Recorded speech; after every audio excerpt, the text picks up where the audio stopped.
پھر اس سرزمین میں علامہ اقبال جیسی شخصیت پیدا ہوئی ہے.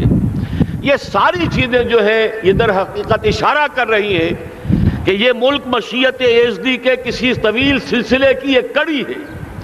اور وہ سامنے آ گیا تھا کہ سن 47 میں یہ قائم ہوا ہے، اور پورے 9 مہینے بعد 14 اگست اور 13 مئی، 14 اگست سن 47 اور 13 مئی سن 48، پورے 9 مہینے بعد اسرائیل عالم وجود میں آ گیا. اللہ تعالیٰ نے اس عالمی بیماری، اس کے لیے جو علاج ہے وہ پہلے پیدا کیا ہے. جیسے کہ حدیث میں آتا ہے ما انزل اللہ من دائن الا انزل لہ دوان، اللہ تعالیٰ نے کوئی بیماری ایسی نہیں اتاری کہ جس کا علاج بھی نہ اتار دیا ہو. اور جیسے کہ ماں کی چھاتیوں میں بچے کی ولادت سے پہلے دودھ پیدا ہو جاتا ہے، اس کی غذا کا بندوبست پہلے ہو جاتا ہے، اسی طریقے سے اسرائیل کا جو فتنہ اٹھنے والا تھا اس کی سرکوبی کے لیے پاکستان وجود میں آیا ہے. اور آج وہ مرحلہ آ گیا ہے، تاریخ کا ایک عظیم موڑ. آپ دیکھیں گے کہ بڑی مشابہت پیدا ہو گئی ہے. ایک طرف بظاہر امریکہ کی مرضی کے خلاف اسرائیلی وزیر اعظم نتن یاہو وہ بڑا ایک غرور کا اور بڑے تکبر کا مظاہرہ کر رہا ہے، اور وہ پورا پیس پروسیس جس پر نہ معلوم کتنا وقت صرف ہوا تھا، کتنی محنتیں ہوئی تھیں، کتنے راؤنڈز آف ٹاکس ہوئے تھے، کبھی واشنگٹن میں ہوئے ہیں، کبھی اوسلو طرز کا کوئی معاہدہ ہوا ہے، کبھی پھر اور اس کے بعد پیشی ہوئی تھی میڈرڈ کے اندر بھی، لیکن وہ سارا پیس پروسیس جو ہے اس کی دھجیاں کر رہا ہے. وہ وقت بالکل قریب نظر آ رہا ہے کہ یروشلم کے مسئلے پر وہاں بٹی دہک اٹھے گی. اور احادیث نبویہ میں جو خبریں دی گئی ہیں کتاب الملاحم کی احادیث میں معلوم ہوتا ہے کہ اب اس کا آغاز ہونے والا ہے. نتن یاہو کو امریکہ کے خلاف جانے کا اصل میں حوصلہ کیوں پڑ رہا ہے؟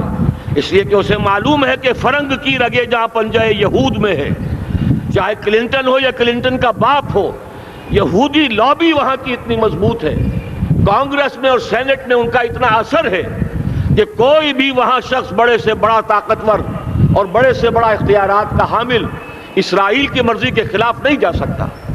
یہی معاملہ یہاں نظر آ رہا ہے. بظاہر تو ناراضگی کا اظہار ہوا ہے، لیکن یہ بات اب تو کھلتی چلی جا رہی ہے. حقیقت یہ ہے کہ یہود اور ہنود کا بڑا گہرا لنک قائم ہو چکا ہے، اور یہ بھٹیاں اب دونوں طرف دہکیں گی. میں اس سے پہلے بارہا کہہ چکا ہوں، ملت اسلامیہ تقریباً 150 کروڑ افراد پر مشتمل ہے، لیکن اس میں سے تقریباً 20 کروڑ عرب ہیں. ان کو اللہ نے خصوصی فضیلت دی تھی. یہ تھے کہ جن کی زبان میں قرآن نازل ہوا، خود محمد عربی صلی اللہ علیہ وسلم عرب تھے، انہیں جو فضیلت عطا کی تھی. لیکن بدقسمتی سے اس دور میں آ کر بھی انہوں نے آزادی حاصل کرنے کے بعد بھی اپنا قبلہ درست نہیں کیا. کسی نے ماسکو کی طرف رخ کیا، کسی نے واشنگٹن کا رخ کیا، اللہ اور اس کے رسول کی طرف رخ نہیں ہوا. واقعہ یہ ہے کہ مجرم ہیں. دوسرے بڑے مجرم 150 کروڑ میں سے 10% یہ 15 کروڑ مسلمان ہیں. حالیہ جو سینسس ہمارا ہوا ہے اس کے بعد اندازہ ہو رہا ہے کہ یہاں کی آبادی 15 کروڑ ہو چکی ہے. 10% امت مسلمہ کا مسلمانان پاکستان ہے، اور یہ اس اعتبار سے کہ اسلام کے نام پر ملک بنا کر نصف صدی گزار چکے، لیکن یہاں پر اسلام کا بول بالا نہیں ہوا، کتاب و سنت کی بالا دستی کر اعلان نہیں ہوا. دستور میں ساری اسلامی دفعات موجود، لیکن اس کے ساتھ ہی ایسے خلا موجود، چور دروازے موجود کہ کوئی دفعہ بھی مؤثر نہیں ہے. یہ منافقت کا پلندہ لے کر ہم چل رہے ہیں اس دستور کو، اس دستور مملکت پاکستان کو. لہذا واقعہ یہ ہے کہ یہ بھٹی جو ہے اب ہماری آزمائش کے لیے آگ آد ابراہیم ہے، نمرود ہے. کیا کسی کو پھر کسی کا امتحان مقصود ہے؟ اس لیے میں نے وہ آیت بھی آپ کو سنائی، وَلَنَّبْلُوَنَّكُمْ بِشَيْءٍ مِّنَ الْخَوْفِ وَالْجُوعِ. آج کی صورتحال پر غور کیجئے، کس درجے یہ الفاظ ہمارے جو ہیں وہ ثابت ہو رہے ہیں اور جس اپلائی ہو رہے ہیں. ایک خطرہ پیدا ہو چکا ہے. واقعہ یہ ہے کہ کوئی کرائسس ہو، کوئی خطرہ ہو، کوئی اندیشہ ہو تو قوم جاگ جایا کرتی ہے. اور اس کے بعد حقیقت یہ ہے اگر ہم نے جرأت کر لی، اور مجھے یقین ہے کہ ہو جائے گا، کچھ لیت و لال ہے، کچھ تاخیر ہے، حکومت کے کچھ اعلانات دو طرفہ سے بھی آ جاتے ہیں، لیکن مجھے یقین ہے یہ دھماکہ ہوگا، یہ مشیت اعزدی ہے، یہ شدنی امر ہے، یہ ہوگا۔ اور اس کے بعد یقیناً اس آیت مبارکہ کا دوسرا لفظ ہم پر منطبق ہوگا، وَلَنَبْلُوَنَّكُمْ بِشَيْءٍ مِّنَ الْخَوْفِ وَالْجُوعِ۔ یہاں دوسرا لفظ بھوک کا لفظ ہے، ہم پر سختیاں آئیں گی یقیناً۔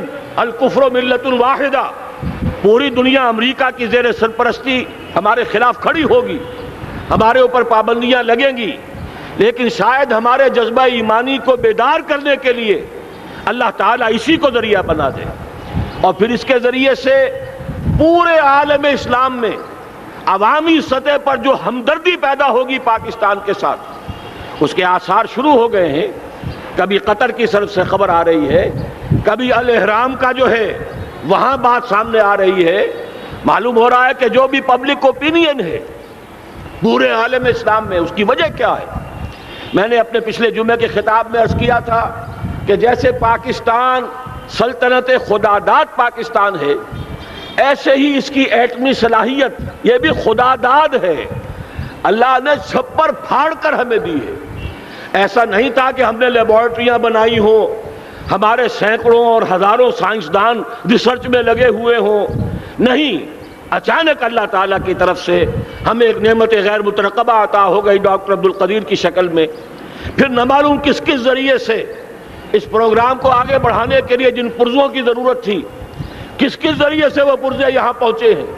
یہ بھی خالص خداداد صلاحیت ہے، اور اس کو سمجھ لینا چاہیے کہ یہ ہمارے لیے ایک فرض کفایہ کے درجے میں ہے پوری امت مسلمہ کی طرف سے۔ اس کی وجہ کیا ہے؟ پورے عالم اسلام میں کہیں اور یہ صلاحیت موجود نہیں۔ کچھ ایٹمی دانت نکلنے کا امکان پیدا ہوا تھا عراق میں، آپ کو معلوم ہے کئی سال پہلے اسرائیل کے جیٹس آئے اور اس کی ایٹمی تنصیبات کو تہس نہس کر کے چلے گئے۔ اس کے بعد جو کچھ ہوا ہے خلیج کی جنگ میں، اس کا اگلا پچھلا کھایا پیا سارا اگلوا دیا، اور اس کے لیے جو پابندیاں ہیں شدید سے شدید تر ابھی تک چلی آ رہی ہیں۔ تو اچھی طرح سمجھ لیجئے کہ پورے عالم اسلام میں صرف ایک پاکستان ہے، پوری دنیا میں صرف ایک ملک ہے جو اسلام کے نام پر بنا، پورے عالم اسلام میں صرف ایک ملک ہے جس کے پاس ایٹمی استعداد ہے۔ ان دونوں چیزوں کو سامنے رکھیے تو پھر مشیت اعزدی میں مختلف چیزیں جو اللہ تعالیٰ کی اس تدبیر کے اندر موجود ہے، اس کی کچھ نہ کچھ کڑیاں جو ہے ملتی نظر آتی ہیں۔ لہذا اگر یہ معاملہ اب ہو جاتا ہے تو یقیناً اگرچہ سختی آئے گی، وَلَنَبْلُوَنَّكُمْ بِشَيْءٍ مِّنَ الْخَوْفِ وَالْجُوعِ، لیکن ایک تو یہ کہ اس قوم کے اندر سے انشاءاللہ جذبہ ایمانی برآمد ہوگا، اس قوم کے اندر سے ایثار اور قربانی کے جذبات برآمد ہوں گے، پورے عالم اسلام کی اخلاقی سپورٹ اسے حاصل ہوگی۔ اور میں یہ سمجھتا ہوں کہ جیسے نوائے وقت نے بھی بہت اچھا کیا، کل یا پرسوں کے اپنے جو سر وقت پر وہ احادیث شائع کر دی ہیں، جن میں سے دوسری حدیث بڑی معنی خیز ہے۔ حضور نے فرمایا اصابتان احرزہم اللہ من النار، دو لشکر ایسے ہیں کہ جن کو اللہ تعالیٰ نے جہنم کی آگ سے چھٹکارے کا پروانہ دے دیا، وہ لشکر جو ہیں وہ جہنم کی آگ سے چھٹکارا پا گئے، احرزہم اللہ من النار۔ وہ دونوں لشکر کون سے ہوں گے؟ اصابت یغزو الہند، ایک وہ کہ جو ہندوستان پر حملہ آور ہوگا، اور دوسرا وہ جو حضرت مسیح علیہ السلام کے ساتھ جبکہ ان کا نزول ہوگا، اور اللہ تعالیٰ ایک مجدد، اس آخری دور کے مجدد کی حیثیت سے حضرت مہدی کو بھی ہمارے درمیان میں سے اٹھائے گا، اور پھر جو آخری فیصلہ کن جنگ ہوگی الملحمۃ العظمیٰ، اس کے لیے یہاں سے فوجیں جائیں گی ان کی مدد کے لیے۔ اب ان دونوں فوجوں کو ایک حدیث میں جمع کرنے سے اندازہ کر لیجئے کہ اس کا مطلب کیا ہے۔ یہ علاقہ پاکستان اور اس سے ملحق افغانستان، یہ علاقہ ہے کہ جو اسلام کا گہوارہ پہلے بنے گا، یہاں سے فوجیں جائیں گی، اور دائیں بھی اور بائیں بھی، مشرق میں بھی اور مغرب میں بھی، اور یہیں سے انشاءاللہ تعالی اسلام کا جو عالمی غلبے کا جو وعدہ ہے اللہ کا، کی خبر دی ہے محمد الرسول اللہ صلی اللہ علیہ وسلم نے۔ لا يبقى على الارض بیت وبر ولا مدر الا ادخلہ اللہ کلمۃ الاسلام، اس روئے ارضی پر کوئی گھر بچے گا نہ خیمہ بچے گا جس میں اللہ تعالیٰ کلمہ اسلام کو داخل نہ کر دے۔ وہ حدیث کے جس کے بارے میں فرمایا گیا، حضور نے ارشاد فرمایا، حضرت ثوبان سے روایت ہے کہ اللہ تعالیٰ نے میرے لیے ساری زمین کو سمیٹ دیا۔ ان اللہ زوالی الارض فرأیت مشارقہا و مغاربہا، میں نے اس زمین کے سارے مشرق دیکھ لیے، سارے مغرب دیکھ لیے، لیکن یہ جان لو ان امتی سیبلغ ملکہا ما ذوی لی منہا، میری امت کی حکومت ان تمام علاقوں پر قائم ہو کر رہے گی جو پوری زمین کو لپیٹ کر مجھے دکھا دیے گئے۔ یہ وعدہ پورا ہونا ہے، اور اس وعدے کا نقطہ آغاز یہی سرزمین، اور جیسا کہ ہمیں افغانستان میں آثار نظر آ رہے ہیں، ایک خالص دینی مذہبی حکومت قائم ہو چکی ہے۔ افغانستان کا 80% علاقہ امن کا گہوارہ بن چکا ہے، علماء کی وہاں قیادت ہے اور حکومت ہے۔ یہ پاکستان اور افغانستان مل کر، جیسا کہ آپ کو یاد ہوگا میں نے جب تجویز پیش کی تھی کہ حکومت پاکستان فوراً تسلیم کرے طالبان کو، اللہ کا شکر ہے، میں یہ نہیں کہتا کہ میرے کہنے کی وجہ سے ہوا، لیکن بہرحال اللہ کا فضل ہوا کہ چند دن کے بعد ہی حکومت پاکستان نے تسلیم کر لیا طالبان کی حکومت کو۔ میری دوسری تجویز ابھی پینڈنگ ہے، پاکستان اور افغانستان کا کے درمیان کانفیڈریشن قائم کیا جائے۔ یہ ملک دونوں مل کر واقعتاً، کہ ایک نے واقعتاً 15 لاکھ سے زیادہ جانیں دے کر مرنا سیکھ لیا ہے، اور جو قوم مرنا سیکھ لے اسے کوئی مار نہیں سکتا، اسے کوئی شکست نہیں دے سکتا، اور ایک وہ قوم ہے پاکستان میں کہ جو 400 سال کی تجدیدی مسائی کے اثرات کی امین ہے، یہ اس کا تراث علمی ہے، چاہے وہ تحریک حضرت مجدد الفسانی کی تھی، چاہے وہ علمی تحریک شاہ ولی اللہ کی تھی، چاہے وہ تحریک جہاد سید احمد بریلوی کا تھا، چاہے اور جو بھی رجال عظیم پیدا ہوئے ہیں 14ویں صدی ہجری میں، ان سب کے اثرات یہاں موجود ہیں۔ یہ چیزیں مل کر وہ طاقت بنے گی کہ یہاں سے اسلام پھر پھیلے گا، مشرق کی طرف بھی مغرب کی طرف بھی۔ اصابۃ تغزو الہند و اصابۃ مع عیسیٰ ابن مریم، یہ چیزیں جو ہونی ہیں الحمدللہ میں سمجھتا ہوں کہ اب تیزی کے ساتھ حالات اس رخ پر جا رہے ہیں۔ کہیں فرمایا ان ینصرکم اللہ فلا غالب لکم، اگر اللہ تمہاری مدد کرے تو کوئی تم پر غالب نہیں آ سکتا، وَإِن یخذلکم، اور اگر خدا نہ خواستہ اللہ تعالیٰ ہی اپنی مدد تم سے کھینچ لے، واپس لے لے، سلب کر لے، ان یخذلکم، تمہیں چھوڑ دے، فمن ذا الذی ینصرکم من بعد، تو پھر کون ہے جو تمہاری مدد کر سکے گا۔ اس مرحلے پر سیاسی جماعتیں اپنے جو ان کا مزاج ہے اس کے مطابق چاہتی ہیں کہ کیپٹلائز کریں، پولیٹیکل مفادات حاصل کریں۔ بہرحال میرے نزدیک ایک کنسنسس ہونا چاہیے، ایک نقطے کا دھماکہ ہونا چاہیے، اور نمبر 2 اللہ اور اس کے رسول کے ساتھ صلح اور اللہ کی مدد کی ضمانت حاصل کرنے کے لیے کتاب و سنت کی ٹوٹل بالادستی، پورے دستور پاکستان میں کوئی شے اس کے منافی ہو اس کو نکال کر باہر کر دیا جائے، نفاق سے پاک کر دیا جائے۔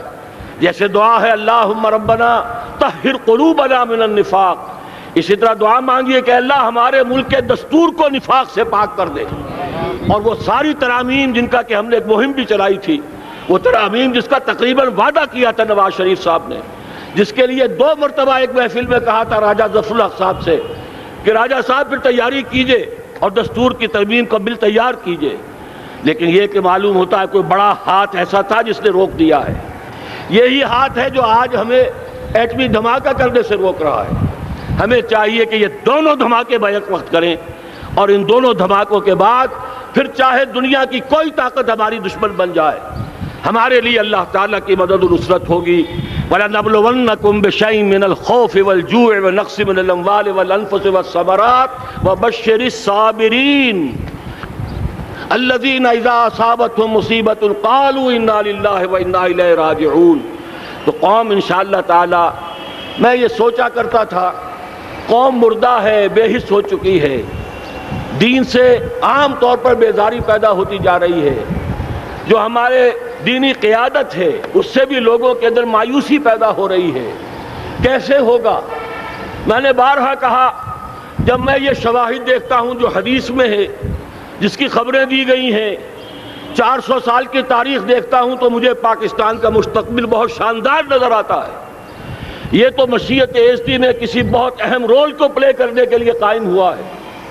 جب میں زمینی حالات کو دیکھتا ہوں تو مایوسی ہوتی ہے، لیکن میں یہ سمجھتا ہوں کہ وہ وقت آ گیا ہے کہ جس میں یہ قوم جھنجھوڑی جائے۔ ایک دفعہ کا یہ جھنجھوڑا جانا انشاءاللہ تعالی ہمارے بہت سے دل اندر دور کر دے گا۔ آخر چینی کیا تھے؟ ایک 10 صدی پہلے کے چینی افریقی قوم آج کہاں سے کہاں پہنچ گئی ہے۔ ہمارے اندر بھی چاہے یہ کہ اوپر راکھ ہے، اندر چنگاریاں ہیں، ان چنگاریوں کے بھڑکنے کا وقت آ گیا ہے، اور انشاءاللہ العزیز اسی ایٹمی دھماکے سے اس پورے عمل کا جو ہے آغاز ہو جائے گا، جس سے یہ سرزمین پاکستان اسلام کا گہوارہ بنے، اور پھر یہاں سے پوری دنیا میں اسلام کے غلبے کی جد و جہد کا آغاز کیا جائے۔ بس میں اسی پر اکتفا کر رہا ہوں۔ اللہ تعالیٰ سے دعا کرتا ہوں کہ وہ ہمارے حکمرانوں کو، اگر تو کوئی تاخیر ہو رہی ہے انتظامی امور کی وجہ سے، کوئی بات نہیں، بہرحال معاملہ ایک اچانک ہو گیا ہے، لیکن مجھے توقع ہے کہ انشاءاللہ وہ دھماکہ ہوگا اور جلد ہوگا۔ اگر کوئی تذبذب ہے تو ہم اللہ تعالیٰ سے دعا کریں گے وہ نواز شریف صاحب کے دل کو پھیر دے اور اس کے اندر استقامت پیدا کر دے، اور دوسرے یہاں کی سیاسی جماعتوں کو بھی یہ توفیق دے کہ کوئی اور سیاسی مسئلہ اس وقت نہ اٹھائیں، اور جو بھی یہاں پہ مذہبی اور دینی عناصر ہیں انہیں اللہ توفیق دے کہ وہ اس دھماکے کا مطالبہ کرنے کے ساتھ ساتھ، بلکہ میں یہ سمجھتا ہوں کہ اس سے بھی زیادہ زوردار انداز میں دستور پاکستان سے منافقت کے خاتمے اور کتاب و سنت کو سپریم لا قرار دینے کی ترمیم جو ہے اس کا دھماکہ بھی کیا جائے۔ اللہ تعالیٰ ہمیں اس کی توفیق عطا فرمائے۔ اقول قولی ھذا واستغفر اللہ لی ولکم ولسائر المسلمین والمسلمات۔